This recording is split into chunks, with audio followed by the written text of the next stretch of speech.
Umaalingasaw pa ang Parmali.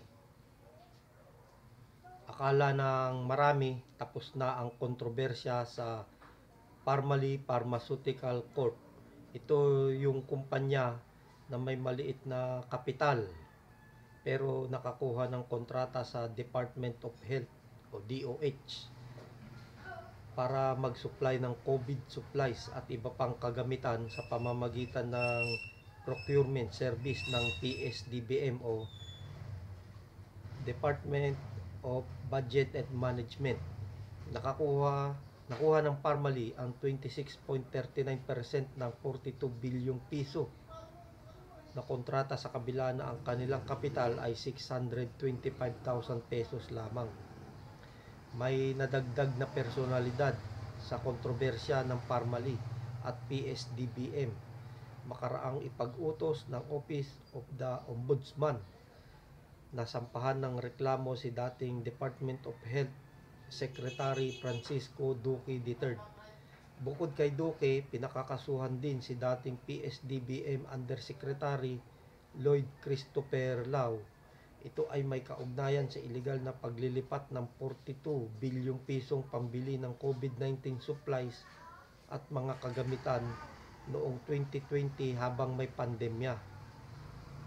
Ayon kay Ombudsman Samuel Martires, dahil hindi na maaaring ipataw pa ang dismissal kina Duque at Lau, ang kaparusahan na maaaring ipataw sa mga ito ay katumbas ng kanilang sweldo ng isang taon na kailangang bayaran sa tanggapan ng Office of the Ombudsman. Sabi ni Duque, mag-aapela siya, wala raw katiwaliang naganap.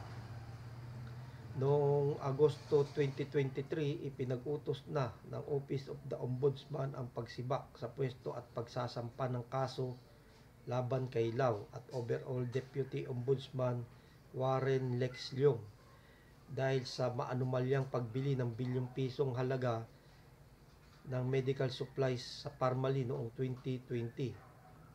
Napatunayan ng ombudsman na dapat sampahan ng kaso sina Lau at Leong at iba pang opisyal at empleyado ng PSDBM. Kasama rin sa sinibak sa pwesto si PSDBM Procurement Management Officer Paul Jasper de Guzman. Kinuwestiyon noon ng mga senador kung bakit hindi kinasuhan ng plunder si Leong. Binatikos din kung bakit hindi kasama sa kinasuhan si dating Presidential Advisor Michael Yang, associate nito na si Lin Wei-xiong at asawang si Rose Lin.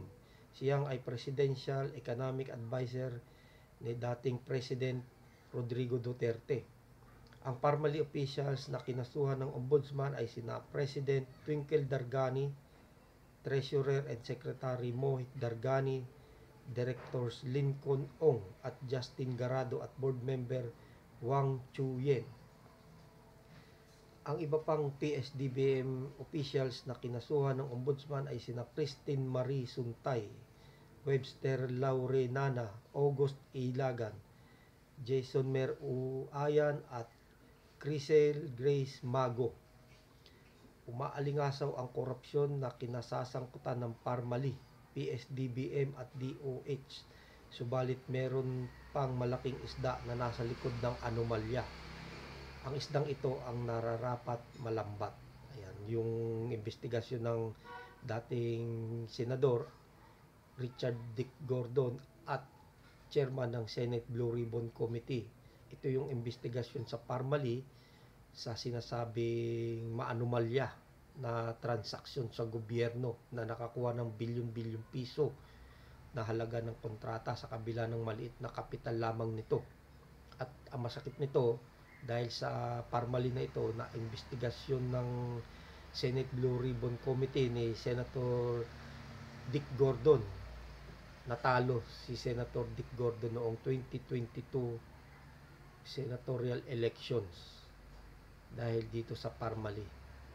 Kaya dapat lang na malaman at mapanagot ang lahat ng mga sangkot sa maanumalyang transaksyon na ito ng Parmali at PSDBM at DOH at mapanagot kung sino man yung pinakamalaking isda na sinasabi dito.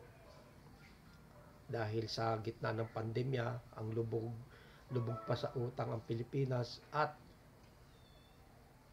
marami ang naghihirap. Pero nakakalungkot na isipin na mayroong mga nananamantala na mga nangurakot sa kaban ng bayan.